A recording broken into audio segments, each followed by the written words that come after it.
আমরা সারেন্ডার করেছি অভয়নগরে 236-এ 44 জন এবং 237-এ আমরা সারেন্ডার করেছি 87 জন।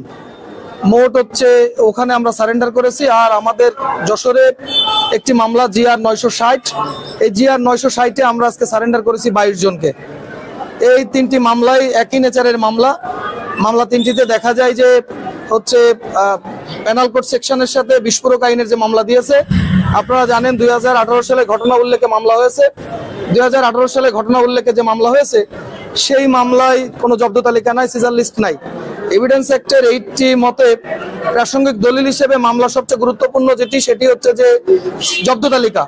একটি এক্সপ্লোসিভ সাবস্টেন্স অ্যাক্ট বিস্ফোরক উপাদানাবলী আইনে মামলায় যদি মামলা রেকর্ড করতে হয় তাহলে অবশ্যই সেই মামলায় জব্দ তালিকা থাকতে হবে।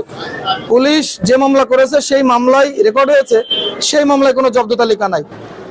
তৎপরবর্তীতে যে মামলাগুলো হয়েছে প্রত্যেকটি মামলায় দেখা যায় পেনাল কোড সেকশনে মামলা আছে, সেই মামলায় 323 বা 324-25-এর মতো ধারার উল্লেখ আছে, কিন্তু সেখানে কোনো মেডিকেল সার্টিফিকেট নাই। তো দীর্ঘ 5 বছর 6 বছর পরে এসে একটি মামলার ঘটনা উল্লেখে মামলা হয়েছে, যে মামলাগুলোই দেখা যায় যে মিথ্যা ভিত্তিহীন।